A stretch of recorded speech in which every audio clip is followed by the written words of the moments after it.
This is going to be a reading of how the Constitution ended slavery and politicians prolonged it from chrisanhall.com. It says liberty over security, principle over party, and truth over personality.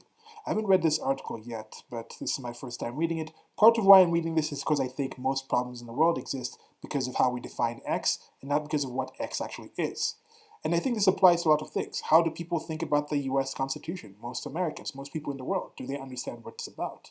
What do people think about the government, the state? What's their relationship with the state? Do they understand what the state is?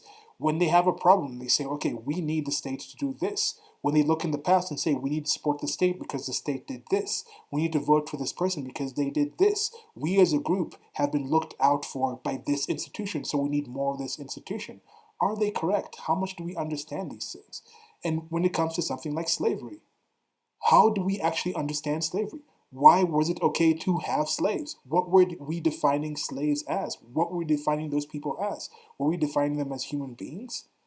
But anyway, coming back to this situation, problems occur because of how we define X and not necessarily what X actually is. This is something that applies to other aspects of our life. A regular common one is most parents want the best for their child. Most parents want their child to be able to actually function in society. One of the key things that can help you function and help you deal with other people and even yourself is discipline. So parents want to teach their kids discipline. They want their kids to have some discipline in their life. Now, how they go about doing that is in many cases hitting the child. I'm like, look, you're not actually ending up with discipline. You might end up with obedience, but it's not discipline. It could be out of fear. Then somebody starts defining fear as part of a loving relationship, and then they grow up and they look for these harmful relationships. They start thinking, yes, love can be equated with fear. Love can be equated with abuse. Love can be equated with hitting somebody, yelling at somebody, demeaning them, not being honest with them, not having discussions with them, and that messes up the situation. It's not that people don't like love. It's not that people don't like people in their lives that support them. It's just they define that relationship in a certain way that makes it negative. And another way this happens is by not understanding what things are, not looking into the actual situation and the background of what's happening in that situation. An example I like using for myself is I could be sitting here starving. You could see I'm starving. You could have a peanut butter sandwich. It's an extra sandwich, or it's your only sandwich, but you're not starving, and you say, okay, I'm going to give you the sandwich. I take the sandwich, I take a bite, I have a reaction, and I possibly die. Now, there's many things in here where the definitions were off. There's a first situation of not knowing yourself. If I don't know that I personally have a peanut allergy that's deadly, then I might take things that have peanut in it and eat it and die. If I actually know that about myself, but I haven't looked into enough to be able to define my situation to other people, then the help I'm given or the assistance that I'm given or just interaction with other people are going to be bad. If I can't voice, if I can't communicate that, hey, I may be starving, but I also would die if I ate X, Y, Z, then that person won't give me that. Now it goes to that person's side.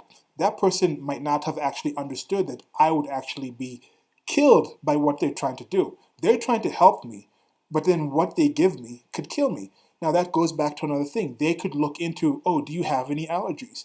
I may have the best intent in the world for this person, but what I'm doing is the last thing this person probably needs in their life right now.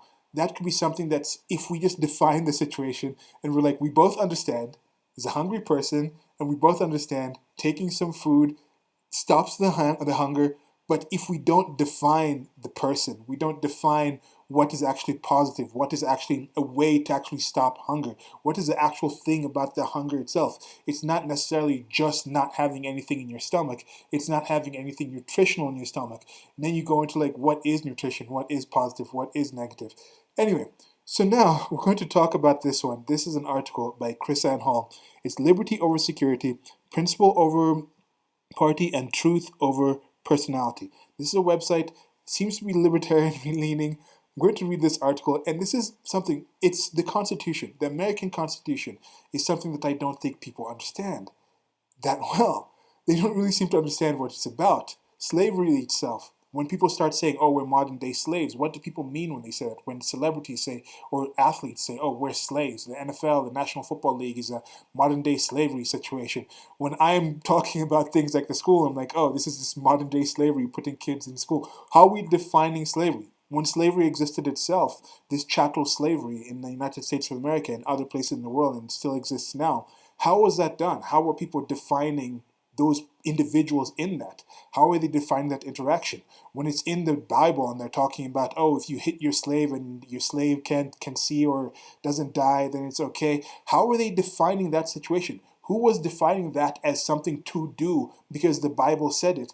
And then what is the Bible? Because if I don't believe in the Bible, then I don't care if the Bible said it. But if somebody believes the Bible is a word of God and is a way to actually live a good life, and then they take that and they say, we're going to stick onto this, we're going to actually use this, then who are you, if you are also somebody who believes that same thing about the Bible, to say you have an objection against slavery if it's in there? So it's about how you define it. And now I'm glad that most Christians that I know of don't actually consider that to be part of the guidelines, although it's in the book. But anyway, so coming back to this thing, I just want to have this discussion, have this conversation about this, just get information out there. I want to understand these things better. And some of these things, I just want to read them. And I think I might learn something from the reading.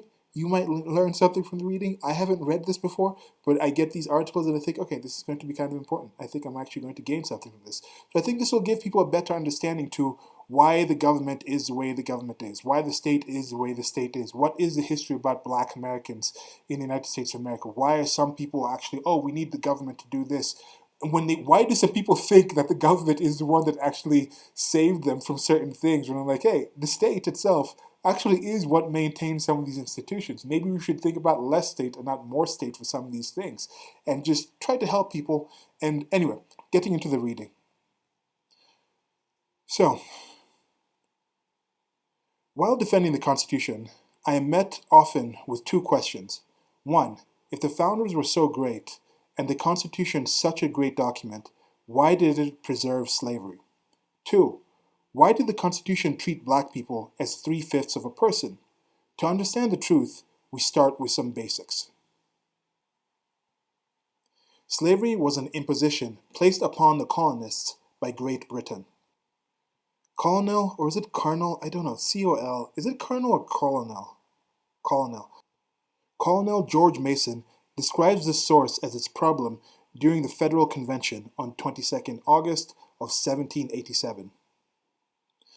This infernal traffic originated in the avarice of British merchants. The British government constantly checked the attempts of Virginia to put a stop to it. This created an addiction to this labor in many states.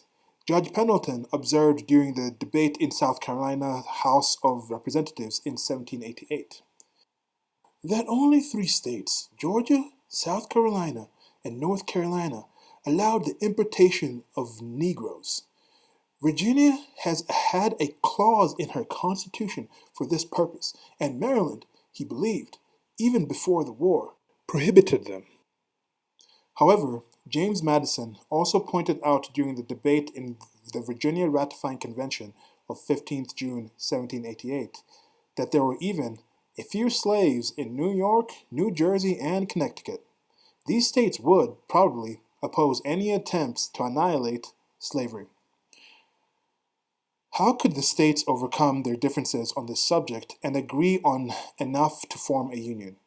The drafters of the Constitution had an advantage. They knew a few things to be absolutely true, and these things would provide the solution to their dilemma. The drafters of the Constitution knew their history. They had studied governments and how people interact in society throughout history, and they knew the principles of liberty. They knew that they could not plow new fields overnight. They understood that they could not reform society with one move, but they knew they were forming a republic and not a democracy. A democracy is mob rule. It is tyranny in public form. Jefferson said, 173 despots would surely be as oppressive as one. With a democracy, the majority of people would always oppress the minority. Liberty would never prosper and grow. The force of the majority would always keep the minority in servitude. By creating a republican government, they were able to provide minorities with a society-changing voice. This voice would ensure not only the survival of liberty, but also its expansion. In order for a republic to function properly, there must be proper representation. If there is a way to manipulate the number of representatives allotted to a state, then that would be another avenue for one party to seize the power of another. Representation was to be established through population and controlled through the popular vote. Incorporating the slave population in order to determine the number of representatives was causing some states to cry foul. The slave owners wanted to classify slaves as property to avoid the application of rights to them as persons, but wanted to also classify them as persons for establishing representative power in Congress. The objection was, the states with the greater slave populations would get greater representation, but since only freemen could vote, greater representation would be consolidated into fewer people. The large slave owners would almost assuredly control the vote in the state and have greater representation and control in Congress. This skewed representation could delay the desired end to slavery significantly. The drafted solution to this dilemma was a 3/5 compromise, which, along with Article 1, Section 9, would help to further the end of slavery. The 3/5 compromise did not, as popular education teaches, count each slave as 3/5 of a person. It deprived slave states 2/5 of their representation in Congress. Okay, let me interject here a bit. The whole problems occur because of how we define things, not because of what X is. I have heard the thing saying, okay, they were defined as 3/5 of a person. Now, do you think this saying, okay, we're going to reduce your representation by 2/5 of a person, so you say, okay, if 5 people vote in this place where you have slaves, then we're going to say that only counts as 3 votes. Does that make those slaves 2/5 of a person, or is it actually different when you say any vote cast directly by slaves is only 3/5 of the vote? What do you think the difference is? And I think there is a difference in my mind of the quality of either of those statements. Okay, back to the reading.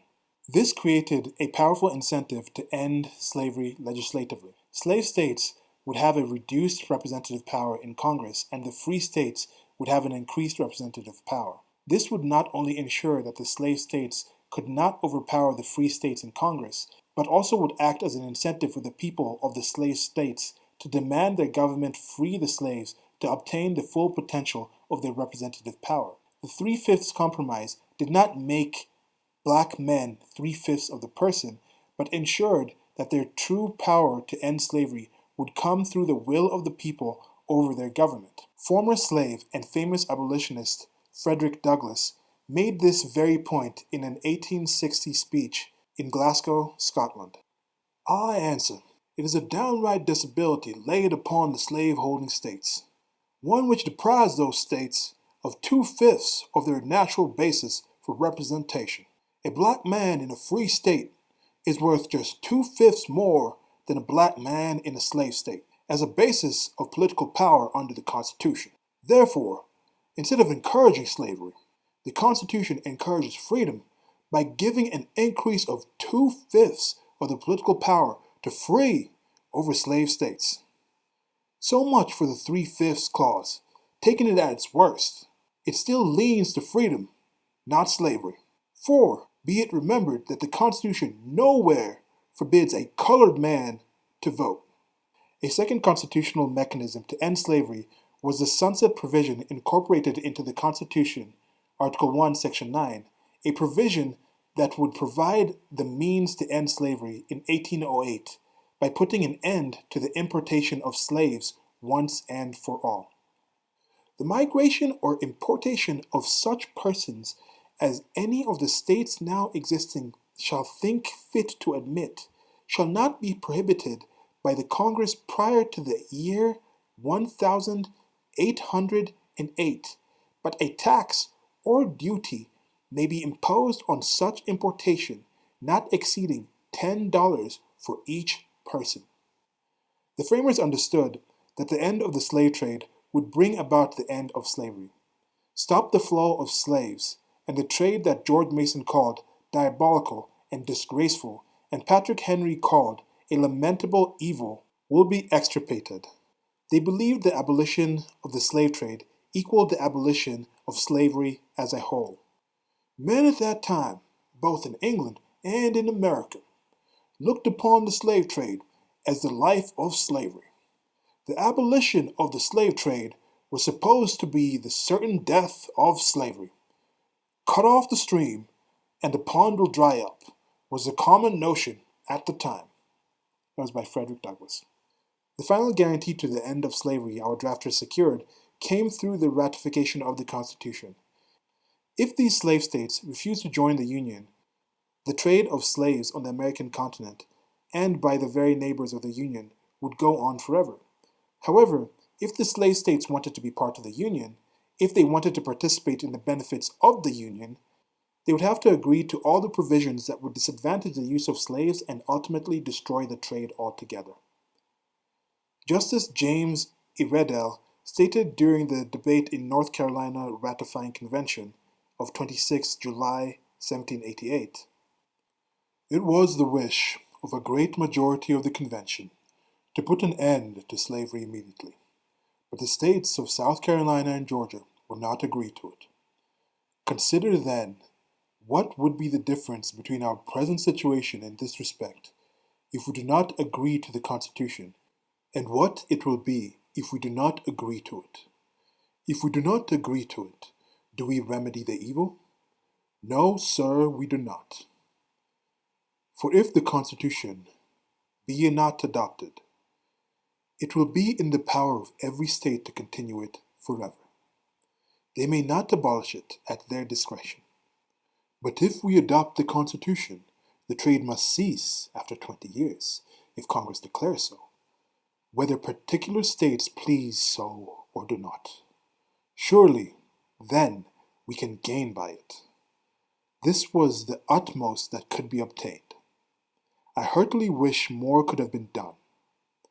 But as it is, this government is nobly distinguished above others by that very provision. Where is there another country in which such a restriction prevails?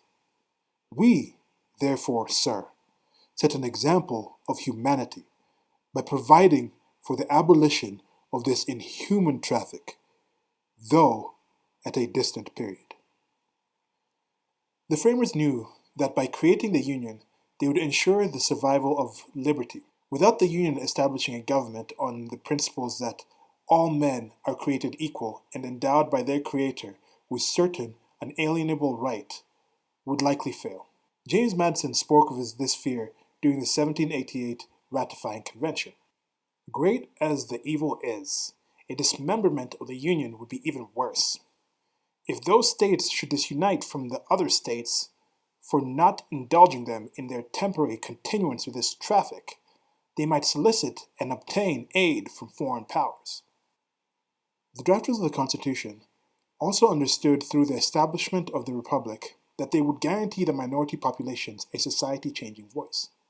They believed through compromise they had done everything that they could have possibly done to end the institution of slavery and the power of slave owners and still create a union. They were also persuaded through a study of their own history that if liberty is given the proper fertile ground, it always prospers and grows. They were convinced that liberty was contagious. Roger Sherman, a delegate from Connecticut to the Federal Convention on 22nd August 1787, observed that the abolition of slavery seemed to be going on in the U.S. and the good sense of several states would probably by degrees complete it. Oliver Ellsworth, also a representative from Connecticut, very confidently stated, "Slavery, in time, will not be a speck on our country. Provision is already made in Connecticut for abolishing it, and the abolition has already taken place in Massachusetts." That's always a really hard state name for me to say. I was interjecting. That's not actually Massachusetts. Massachusetts. Massa is in there. Massa. Anyway, back to the reading. An additional insurance for the cultivation of liberty was established through the amendment process. The framers believed that as society matured in liberty, the people would be more capable of self-governance and need less government. They wanted to ensure that as liberty grew, it could also be protected through peaceful modification of the Constitution. By offering the amendment process, the expansions of liberty could become permanent. The amendment process prevents the Constitution's interpretation to be based upon the whim of current culture. Without the process of permanently amending the Constitution, the people of this nation would be subject to temporary interpretations. The prevailing party or culture would beget a conservative interpretation today, a liberal interpretation tomorrow, a socialist interpretation next, subjecting the people to an ever-vacillating standard and leaving the people never knowing the security of their rights. It is unquestionable that slavery was detested by many at the formation of our Constitution.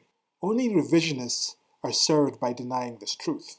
But the formation of the Union was essential to the preservation of liberty and the end of slavery. Without the Union, these independent, sovereign states would be able to continue the practice of slavery without any national consequence. The Constitution did not preserve slavery, it was crafted to be a weapon wielded for slavery's demise. It is to be hoped that by expressing a national disapprobation of this trade, we may destroy it and save ourselves from reproaches, and our posterity in the imbecility ever attendant on a country filled with slaves. This is from James Madison, in Import or Duty Slaves, House of Representatives, on 13 May 1789. It is true that members of Congress, presidents, and Supreme Court justices have all failed to meet the standards established by the drafters of the Constitution, but the failings of America are because of the failings of people, and not because the standards set by the Constitution failed America. As Frederick Douglass asked in his defense of the Constitution, "Shall we condemn the religious law because wicked men twist it to the sport of wickedness?" An interjection here. I've been noticing how faith and feels are the same things. If you look at the general political atmosphere, this is more the progressives, the people who are out there, we need to change this. This is horrible. This is literally Hitler. The world is coming to an end. Climate change is going to burn all of us. You look at those things and they come from a religious standpoint. They come from a very religious place. And of course, you also mentioned here, there are some things where the context is kind of, what are you going to say? There's directions to keep slaves in the Bible. You don't really have to twist that in a wicked way to actually keep slavery. But hey, Frederick Douglass was probably a religious man and somehow rationalized that. But anyway, the main point was look at politics, and if you understand most people's political worldview, the way they approach politics, they approach it in the way of a religion. It's a religion to them, it's a faith thing, it's a feels thing to them. Then it makes you understand the reaction and behavior that people have. Both the politicians and the people following the politicians, because some of the politicians are like priests and clerics and monks and nuns and kind of situation where they kind of lead the flock and things like that. And the things they say, if they're coming from that standpoint that this is a religious-based thing, it makes a lot more sense. Okay, now we're finishing this up. Back to the reading. Frederick Douglass gives a most conclusive summary to the argument. Only by twisting the document's words and ignoring the truth can we assign a pro-slavery character to the Constitution and miss its role in setting the stage for the abolition of slavery. This I undertake to say, as a conclusion of the whole matter, that the constitutionality of slavery can be made only by disregarding the plain and common sense reading of the Constitution itself, by discrediting and casting away as worthless the most beneficent rules of legal interpretation, by ruling the Negro outside of these beneficent rules, by claiming that the Constitution does not mean what it says, and that it says what it does not mean, by disregarding the written Constitution and interpreting it in the light of a secret understanding. It is in this mean, contemptible, and underhanded method that the American Constitution is pressed into the service of slavery. They go everywhere else for the proof that the Constitution declares that no person shall be deprived of life, liberty, or property without due process of law. It secures to every man the right of trial by jury, the privilege of the writ of habeas corpus, the great writ that put an end to slavery and slave hunting in England. And it secures to every state a republican form of government. Any one of these provisions in the hands of abolition statesmen and backed up by a right moral sentiment would put an end to slavery in America. So that's it for the article. There's going to be a link below if you're watching this on YouTube or BitChute to my blog at rantathon.wordpress.com, where you can actually get this article and many other articles and many other things I write and post. And you can read the article for yourself. What did you guys think about the article? I thought it was pretty good. That's a little clip from Mary Klobuchar or something that's played on No Agenda, the best podcast in the world. But let me not plug some other podcast. Anyway, you should check out No Agenda show. It's on different things. But anyway, back to this. So there's probably some things I would disagree with this the author Christian Hall with this, but there's probably lots of things I agree with. I don't know how accurate the material is. I have no reason to think it's inaccurate. If you find some things in here that are inaccurate, you seem to have some sources to them, let me know in the comment section. But before I give you some of my thoughts or more thoughts on this, there's also going to be a link to merchandise with Frederick Douglass. This is from my Anyone But K series, which is just talking about Che Guevara, who's just a garbage human being, and then people walk around with him on the shirts. And it's another thing.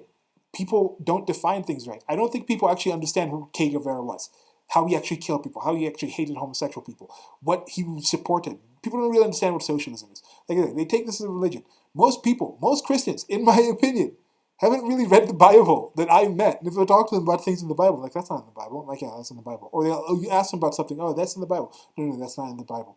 Like, so these things, that people associate these things. The problem's not occurring because of how things actually are, because of how we're defining these things. So people walking around with Che Guevara, I'm deciding let's stop putting this bastard on shirts. Let's put people like Frederick Douglass. There's Ludwig von Mises I've put up there. There's Murray Rothbard. There's even like what's his name? The guy with the Nazi dog, the guy that was said was a Nazi dog. What was his name? Count Dankula. It's not really a Nazi dog, but yeah. Anyway, he's on there. So I'm thinking of other people to post on shirts. If you have other people, I have a list of people that I'm coming up with different readings and things like that. And Frederick Douglass is probably going to be used again. The speed drawing probably used again in other videos that are related to this situation. But what do you know about Frederick Douglass? How much of what I actually read here did you know about? Like, some of these things was like, okay, 3/5 compromise.